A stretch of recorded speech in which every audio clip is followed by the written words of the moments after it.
7. O mistério da redenção. Depois de haver iniciado seu filho na vida de nosso Senhor Jesus Cristo, a mãe cristã se aplicará muito particularmente ele em dar uma elevada ideia do mistério da paixão. Para esse fim, ela lhe colocará sob os olhos um crucifixo, mas um belo crucifixo, preferencialmente esculpido do que em pintura ou gravura. E então se esforçará por fazer seu pequeno aluno compreender, tanto quanto ele seja capaz, as maravilhas de Jesus crucificado, que tantos santos chamaram de seu livro, e que o próprio Nosso Senhor, falando a Santa Teresa, chamou de um bom livro. A mãe, depois de haver ensinado a seu filho que Nosso Senhor quis tomar sobre si os pecados de todos os homens, lhe fará ver que foi por esta razão que ele quis sofrer tanto em sua alma, em seu corpo e em todos os membros de seu corpo, a fim de tornar-se vítima em todo o seu ser, como ele foi vítima por nós todos. Olhe bem, dirá a mamãe. Olhe bem Nosso Senhor pregado a esta cruz. Veja esses grandes cravos que atravessaram suas mãos e seus pés. Veja sua cabeça coroada de espinhos. Veja seu lado aberto e seu coração traspassado. Tudo isso por causa de nossos pecados e para nossa salvação. Veja os pés de Jesus. Eles estão pregados no madeiro da cruz, porque muitas vezes nossos pés nos levaram lá onde Deus não queria e onde nós fomos ofendê-lo. Veja as mãos de Jesus igualmente pregadas na cruz, porque muitas vezes fizemos de nossas mãos as ferramentas do pecado, e por causa disso, as mãos inocentes de Jesus foram cruelmente transpassadas e pregadas nesse madeiro. Veja a cabeça de Jesus. Ela está coroada de espinhos. E esses cruéis espinhos, que machucaram sua cabeça, foram aí plantados por causa dos pensamentos orgulhosos, que muito facilmente são acolhidos em nossas pobres cabeças. E porque nossas cabeças se tornaram a sede de tantas vaidades, a cabeça de Jesus foi coroada, machucada, tingida de sangue por tão cruéis espinhos. Veja o lado de Jesus, como está aberto por uma grande chaga. Ela vai até o seu coração, que também foi aberto pela lança do soldado. Essa lança tão cruel é a imagem de nossa ingratidão e de nossa dureza de coração para com Jesus. Ele tem o coração traspassado, porque nossos corações são muito duros, muito insensíveis, muito ingratos para com Ele. E para nos curar dessa ingratidão, dessa insensibilidade, dessa dureza, Nosso Senhor derramou de seu coração traspassado até a última gota de seu sangue. Mas isso não é tudo.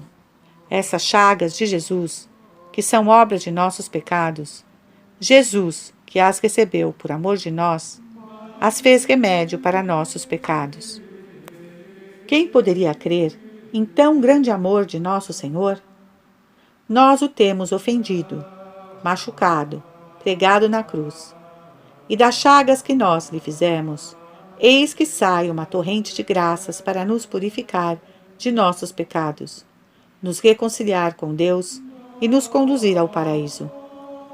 Por aí aprenderás, meu filho, quanto nosso Senhor nos amou, e quando vires a imagem do crucifixo, não deixarás nunca de agradecer interiormente a nosso Senhor por tudo que Ele quis sofrer para nossa salvação e de todos. É preciso fazer mais alguma coisa, e nós dois vamos agradecer a nosso Senhor por tudo que Ele fez em nosso favor. Depois de haver assim catequizado seu filho, a mãe, tomando o crucifixo em sua mão, beijará os pés do Salvador e passará em seguida para seu filho beijá-los. Ela fará o mesmo com as mãos, a cabeça, o coração de Jesus. E ela terá ganhado muito, se seu jovem aluno tomar o gosto de beijar assim a imagem adorável do Salvador crucificado. O que é isso? É a imagem de Nosso Senhor crucificado. E por que nosso Senhor quis ser crucificado? A fim de sofrer muito e morrer para nos salvar. E como foi que, morrendo, ele nos salvou? Porque ele tomou sobre si os pecados de todos nós, e morrendo, ele reparou a ofensa feita a seu Pai por nossos pecados e nos obteve o perdão. Por que seus pés foram pregados na cruz? Porque muitas vezes nossos pés nos serviram para ofender a Deus. E por que suas mãos? Porque muitas vezes nossas mãos são instrumentos de pecado. E por que sua cabeça foi coroada de espinhos? Porque muitas vezes fazemos para nós mesmos coroas de orgulho e vaidade. Por que seu coração foi transpassado? Por causa da dureza e da ingratidão dos nossos corações. O que são todas essas chagas de Jesus? Obra de nossos pecados, porque foram nossos pecados que machucaram e mataram Jesus. E o que mais são essas chagas? Fontes de graças, em que bebemos nossa reconciliação com Deus, a santificação de nossas almas e os méritos que nos conduzem à vida eterna. 8. Os anjos. Anjos bons e maus. Quando a mãe cristã tiver ensinado seu filho a conhecer seu corpo e sua alma, ela deverá insistir sobre o conhecimento da alma, a fim de que a criança chegue a formar uma ideia tão exata quanto possível do que é um espírito. A mãe lhe dirá, por exemplo, que um espírito é uma criatura de Deus, mais excelente que todos os corpos e capaz de conhecer e de amar seu Criador. Acrescentará que nossas almas são espíritos criados por Deus para dar vida a nossos corpos e a eles permanecer unidos. A partir daí, elevando mais alto o espírito de seu filho, a mãe dirá que Deus criou espíritos não destinados a viver unidos aos corpos, mas, ao contrário, a permanecer sempre sem corpo. É por isso que são chamados de puros espíritos. Esses são os anjos. Nós dizemos, no começo do credo, que Deus é o Criador do céu e da terra. E como Ele criou todas as coisas para a sua glória, pôs na terra homens e no céu anjos, a fim de ser servido, amado e glorificado sobre a terra pelos homens e no céu pelos anjos. Havendo criado os anjos no céu, Deus lhes deu a graça que os fez santos e lhes prometeu que, se permanecessem fiéis, Ele os admitiria na participação de sua felicidade divina e que então eles o veriam face a face por toda a eternidade. Os anjos tiveram, pois, seu tempo de prova. Eles viviam na fé, esperando a clara visão de Deus, tinham a esperança e a caridade, e por meio dessas graças deviam merecer a glória eterna. A prova não durou muito tempo. A vida dos anjos é de tal atividade que, por um pequeno número de atos e em muito pouco tempo, eles podem alcançar muitos méritos. O maior número deles permaneceu fiel a Deus. O resto caiu, justamente por haver querido se elevar. Eles se entregaram ao orgulho, se comprouveram em sua beleza, que era grande, e em lugar de glorificarem a Deus, glorificaram-se a si mesmos. Deus não tolerou semelhante ultraje à sua majestade. Chamou os anjos a seu juízo, como um dia chamará os homens. Os anjos fiéis foram recompensados e entraram no céu, onde estão e estarão para sempre. Os anjos orgulhosos foram precipitados num fogo que não se extinguirá jamais, e que Deus criou expressamente para os punir. É o inferno. Há agora, portanto, os anjos do céu e os anjos do inferno. Os primeiros são chamados simplesmente os anjos, ou anjos bons. Os outros não são jamais chamados anjos, mas sempre os anjos maus, ou os demônios. Entre esses, o que primeiro se revoltou contra Deus se chama Satanás ou o diabo. E esses infelizes demônios que não amam mais o bom Deus, não amam mais os outros anjos, nem os homens que estão sobre a terra. Bem ao contrário, eles invejam a Deus, invejam os anjos do céu e invejam ainda mais os homens que estão sobre a terra. Essa inveja que os leva a nos tentar, a fim de nos fazer cair como eles nesse apavorante fogo do inferno que Deus criou para eles e não para nós. Os anjos bons, ao contrário, nos amam e desejam nos ter por companheiros de sua felicidade no céu. Com esse fim, não cessam de rogar por nós e recebem um aumento de alegria quando chegamos ao céu, para ir louvar e amar a Deus com eles durante toda a eternidade. Esse pequeno resumo da doutrina cristã sobre os anjos deverá ser o tema de várias lições, a fim de não fatigar a criança e de fazer penetrar mais seguramente em seu espírito a pura e doce luz da verdade. Quem criou o céu e a terra foi o bom Deus. E porque Deus criou o céu e a terra, para neles pôr os anjos e os homens. O que é, pois, um anjo? É uma bela criatura do bom Deus. Por que é tão bela? Porque é puro espírito e somente espírito. Que fazem os anjos do céu? Eles louvam, adoram, amam e glorificam o bom Deus que os criou. Todos os anjos amam muito o bom Deus? Sim, todos os anjos bons. Há então anjos maus? Sim, os que se tornaram maus porque não quiseram se submeter a Deus. O bom Deus os puniu? Como recompensou os bons, ele puniu os maus. Como recompensou e como puniu? Recompensou os bons, fazendo-se ver manifestamente por eles, e puniu os maus, precipitando-os no inferno. Como se chamam os anjos maus? Chamam-se demônios, e o pior dentre eles se chama o diabo ou Satanás. Que pensam de nós os anjos maus? Eles nos invejam, querem nos levar para o inferno com eles. E que pensam de nós os anjos bons? Os anjos bons nos amam e desejam que estejamos com eles no céu. E agora, meu filho, com quais deles iremos nós? Papai, mamãe e você? Papai, mamãe e eu não escutaremos a Satanás, nem seus maus demônios, mas iremos para o céu, com os santos anjos, ver a Deus, o louvar e amar por toda a eternidade. 9. Os anjos, o anjo da guarda. Uma mãe cristã falará dos anjos com seu filho.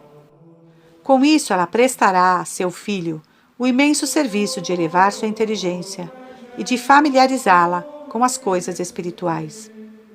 É uma maravilha ver como as crianças batizadas amam conhecer as coisas superiores, Deus, os anjos, as almas.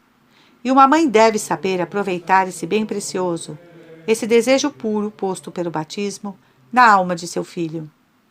Ela, portanto, lhe falará dos anjos bons e também dos anjos maus, porque a criança quer saber, tem o direito de saber, e é preciso fazer com que ela saiba.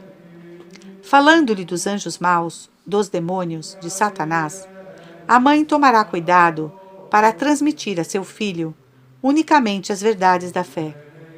E quanto mais solicitude ela tiver para ensinar a fé, tanto mais ela deverá ter o cuidado de não lançar no espírito de seu filho as imaginações e as imagens indignas que se nos vendem, muitas vezes bastante caro, nas lojas de imagens religiosas.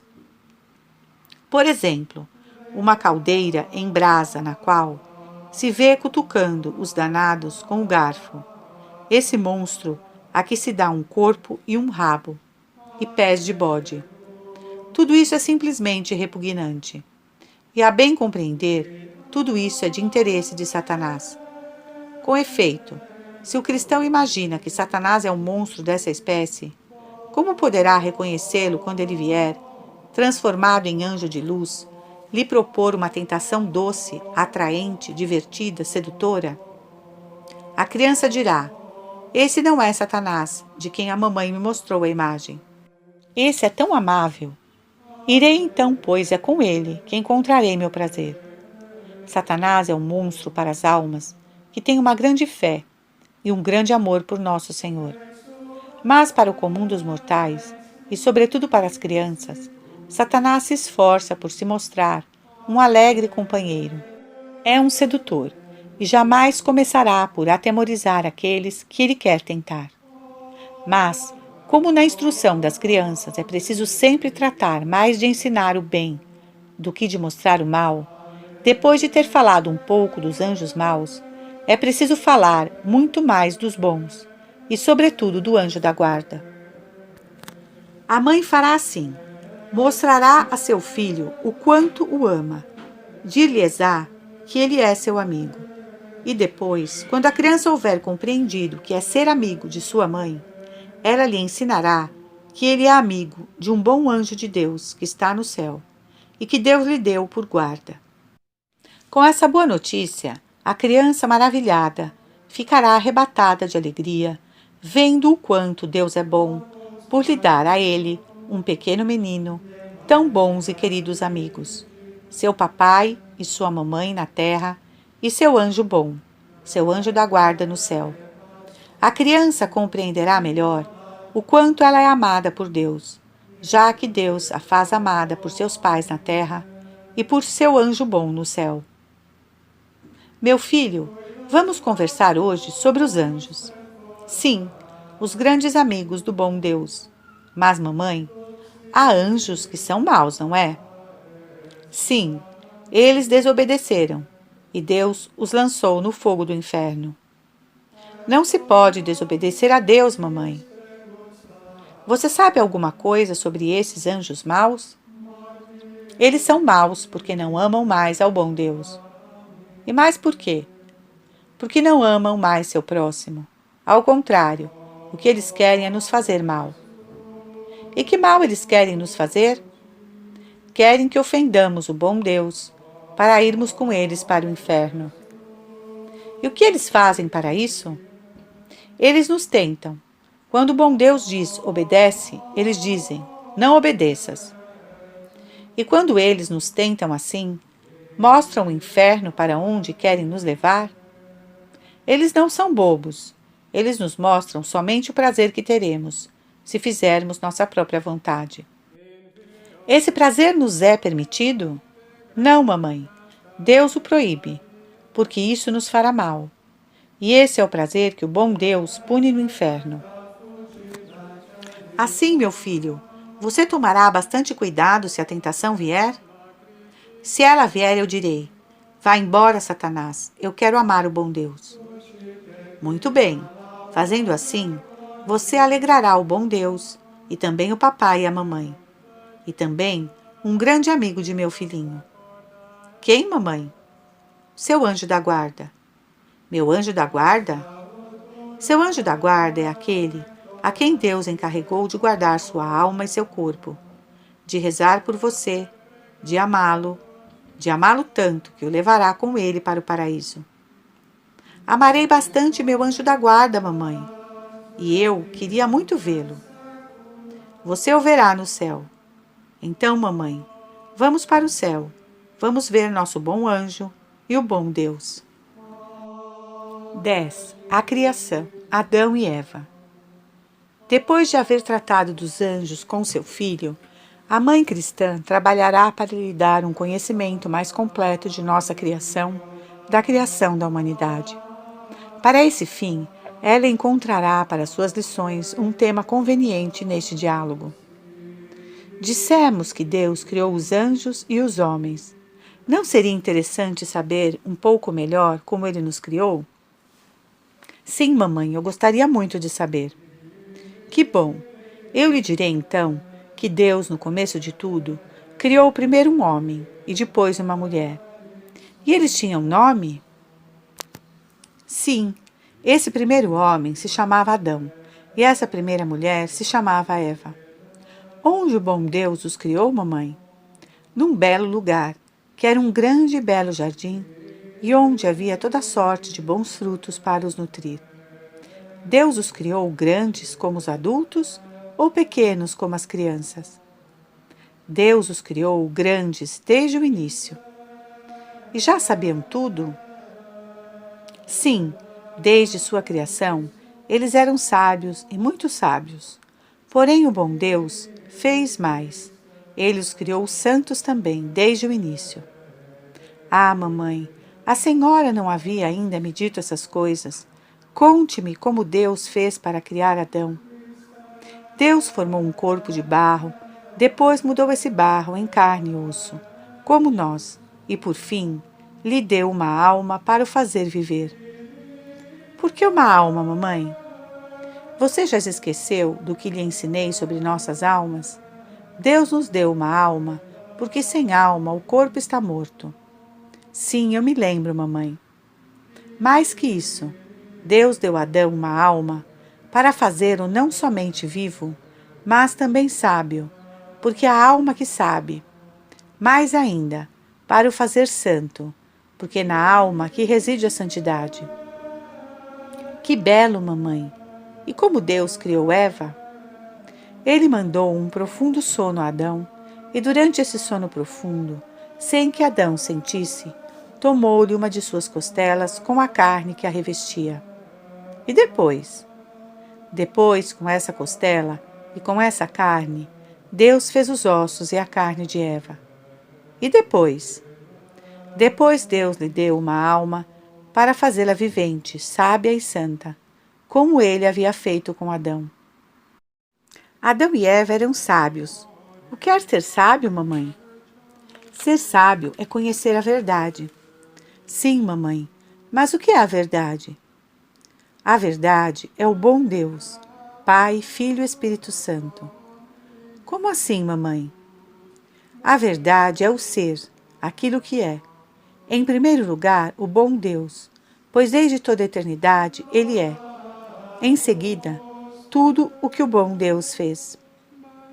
Adão e Eva conheciam bem o que Deus tinha feito?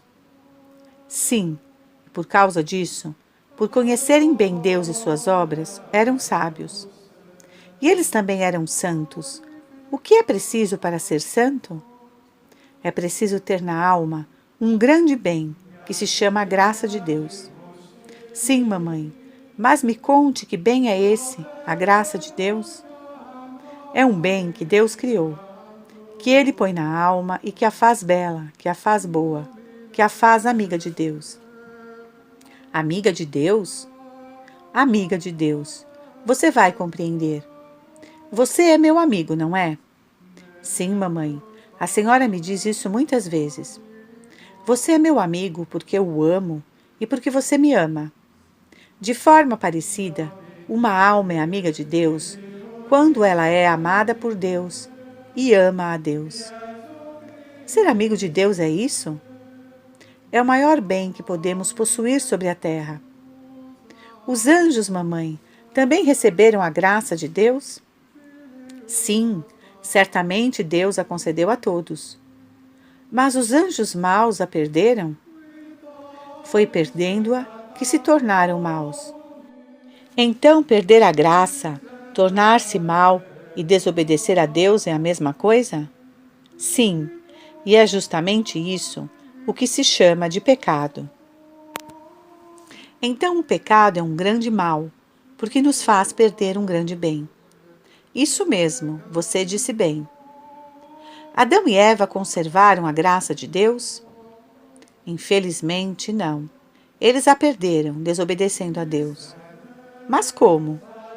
Deus lhes havia proibido comer de um fruto do jardim. E apesar da proibição de Deus, eles comeram, e assim deixaram de ser seus amigos. Deus os mandou para o inferno como aos anjos maus? Não. O bom Deus os quis perdoar, porque Ele é bom e porque nos ama. E veja quanto é preciso agradecer ao bom Deus, porque se Ele não tivesse perdoado a Adão e Eva, todos os homens estariam perdidos com eles, e todos como eles teriam caído no inferno. Oh, mamãe, mas como pode ser isso? Escute bem isso. Deus tinha dado sua graça a Adão e Eva, mas de tal maneira que, se eles a guardassem, a teriam transmitido a seus filhos, e se eles a perdessem, tê-la-iam perdido por eles e por nós. Eles pecaram e por isso não puderam nos dar senão uma natureza na inimizade com Deus. É por isso que, se eles se perdessem, eles nos teriam perdido todos com eles. O pecado é uma grande infelicidade? A maior das infelicidades. É por isso que devemos ser muito fiéis a Deus, tanto mais que Deus tem sido bom para nós, perdoando Adão e Eva, e a nós por causa de nosso Senhor Jesus Cristo. A senhora disse, por causa de nosso Senhor. Como assim, mamãe? Essa é uma coisa muito grande e bonita, filhinho, que guardaremos para outra lição. 11. O pecado e a redenção. No ponto em que chegamos de nosso catecismo, a mãe tem para ensinar a seu filho o mistério de nosso Senhor Jesus Cristo ou a obra de nossa redenção. Aí está todo o cristianismo. Com efeito, a religião está toda resumida em dois homens, um velho, outro novo. O velho é Adão, o novo é nosso Senhor. O velho é o pai da natureza decaída, o novo é o pai da natureza regenerada. Todos nós caímos com Adão. Somente em Jesus Cristo podemos ser levantados. Todavia, se em Adão perdemos muito, recuperamos muito mais em Jesus Cristo. Adão nos fez perder um paraíso terrestre.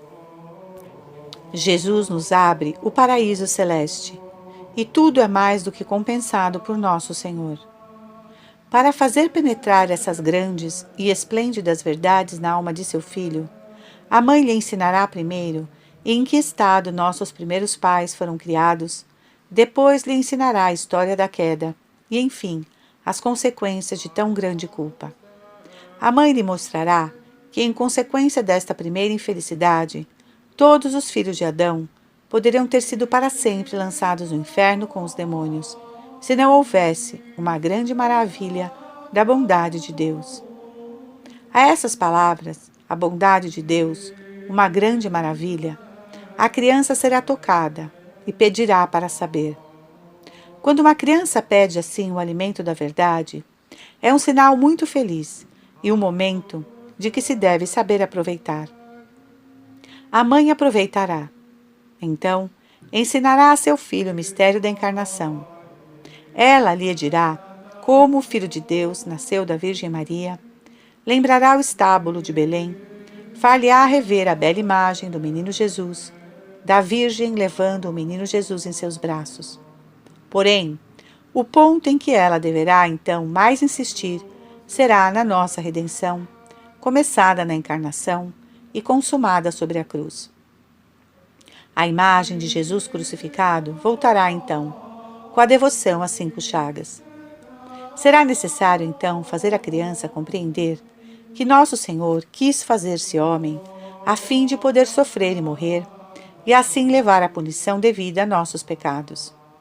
As lágrimas de nosso Senhor em seu berço, em sua agonia e sobre a cruz, tocarão a alma da criança. O sangue derramado pela divina vítima falará a seu coração, e ela crerá que Jesus nos amou. Então a criança terá o espírito bem disposto para receber essas grandes verdades, que o bom Deus, para nos perdoar, aceitou como satisfação os sofrimentos e a morte de nosso Senhor. Que nosso Senhor sofreu em sua vida e em sua morte para nos poupar dos suplícios do inferno. Que ele foi crucificado para que nós não fôssemos condenados, e que ele morreu a fim de que nós tivéssemos a vida eterna. A mãe fará seu filho como que sentir vivamente o duplo mistério da justiça e da misericórdia do bom Deus. Mistério de justiça, em que Deus quis que o pecado fosse punido, e quis que fosse punido na pessoa de seu filho inocente. Mistério de misericórdia, em que Deus, aceitando a satisfação de seu divino Filho, perdoa a Adão e a seus filhos, e nos abre seu paraíso como a filhos bem-amados, todos cobertos pelo sangue e pelos méritos de nosso Senhor. A conclusão dessas lições será fazer a criança reconhecer a bondade de Deus, a graça de nosso Senhor Jesus Cristo e, por conseguinte, levá-la a amar seu Criador e seu Salvador. Quando uma mãe houver trabalhado assim a instrução primeira de seu filho, ela poderá enviá-lo ao catecismo na igreja. Ele terá os ouvidos abertos para receber a boa palavra e o coração bem disposto para que esta deixe nele frutos excelentes. Assim seja. Meu filho, eu conheço dois homens, dos quais um é o primeiro, o outro o maior do mundo. Um que nos fez muito mal, outro que é a fonte de todo o nosso bem. Esses dois homens, mamãe, são Adão e nosso Senhor? O que Adão poderia nos ter dado? Com sua natureza e as graças de Deus, um paraíso sobre a terra. Mas o que ele nos deu de fato? Ele nos deu sua natureza culpada, expulsa do paraíso, merecedora do inferno. E que nos deu nosso Senhor? Sua graça, com o perdão de nossas culpas, nossa reconciliação com Deus e um paraíso no céu. Então, nós recebemos mais de nosso Senhor do que perdemos com Adão? Felizmente foi assim, e a bondade de Deus felizmente venceu a malícia do homem. Como Deus realizou essa maravilha? Ele quis que nosso Senhor fosse vítima por nós, que ele sofresse e morresse, a fim de nos evitar as penas do inferno e os horrores da morte eterna. E depois Deus, julgando que sua justiça estava satisfeita, deixou descer sobre nós os benefícios de sua misericórdia, e foi assim que se operou a nossa redenção. E agora, que devemos a nosso Senhor? Diga antes, mamãe, o que não devemos a nosso Senhor? Ele pagou nossa dívida com a justiça de seu Pai. Ele derramou sobre nós todos os dons de sua graça. Ele fechou o inferno sob nossos passos. Abriu o céu sobre nossas cabeças. Lá no céu nos espera para fazer-nos eternamente felizes junto com Ele. Que faremos então por Jesus, que fez tanto por nós? Mamãe, nós o amaremos.